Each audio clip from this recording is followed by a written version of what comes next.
आम्ही नरवाडे सुनील अंबादास नांदेडहून आलोत अपोलो हॉस्पिटलमध्ये। आम्ही 2-3 महिन्याखाली एक नांदेडला इलाज सुरू केला होता। त्यांनी प्रतिसाद बऱ्यापैकी दिला, पण नेमका इलाज लागत नव्हता त्या म्हणजे आजाराचा। तर आम्ही अपोलो हॉस्पिटलमध्ये इथे आले असताना जतीन वेंगुर्ला साहेबांकडे ट्रीटमेंट सुरू केली आमच्या मिसेसची। तर त्यांनी सुरुवातीला 3 टेस्ट करायला लावल्या, अल्ट्रामायक्रोस्कोपी, अल्ट्रासाउंड, एंडोस्कोपी और पेट स्कॅन। तिन्ही टेस्टचे रिपोर्ट आल्यानंतर त्यांनी आम्हाला कळवलं की सर तुमचे रिपोर्ट एकदम नॉर्मल आलेत आणि तुम्हाला हा कुठल्याही प्रकारचा म्हणजे कॅन्सरसारखा किंवा एक मोठा कुठल्याही प्रकारचा आजार नाही। तर तुम्ही एकदम रिलॅक्स राहू शकता आणि थोडंसं एक माणसाचं संतुलनसुद्धा बिघडलं जातं। पण हा दवाखाना एक असा आहे की शेवटच्या टोकाला जरी माणूस गेला असेल तरी तो पेशंट या दवाखान्यातून नीट होऊन दुरुस्त होऊनच जातो, असा आम्हाला इथे या ठिकाणी अनुभव आला। आणि जतीन वेंगुर्ला साहेबाचं खरंच मनापासून आम्ही या ठिकाणी खूप कौतुक करतो की त्यांनी पेशंटला भरपूर वेळ देतात, गोष्टी समजून सांगतात आणि एक त्या पेशंटच्या डोक्यातलं भूत काढून टाकतात।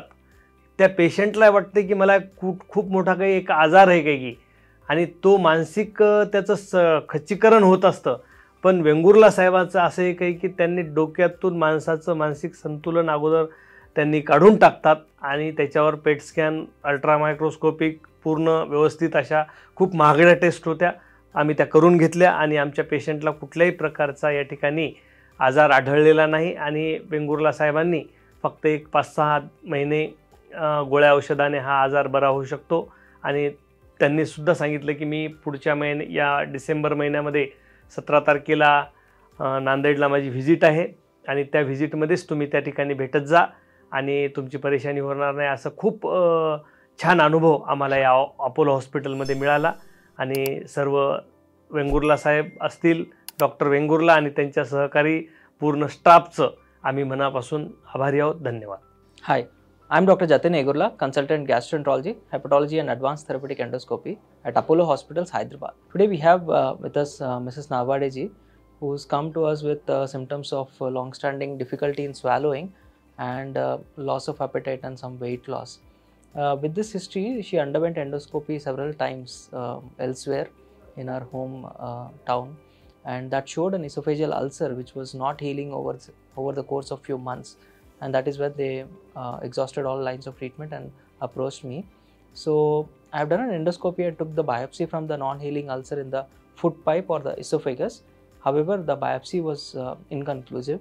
Hence, we have utilized an advanced endoscopic scan, that is EUS or endoscopic ultrasound. This will help us in assessing the deeper layers of the lesion. Also, it also helps us in assessing the adjacent structures. So on endoscopic ultrasound, we found that there were some lymph nodes in the mediastinum, and upon biopsy of the lymph nodes, we were able to diagnose the patient with tuberculosis. And after initiating the treatment ATT, her ulcer has improved, and her symptoms have significantly resolved. And tuberculosis is a rare cause of non-healing esophageal ulcers, and it should be kept in mind. And whenever you have an ulcer which is non-healing, we can utilize modalities like PET scan and endoscopic ultrasound guided biopsies to establish the diagnosis. Thank you.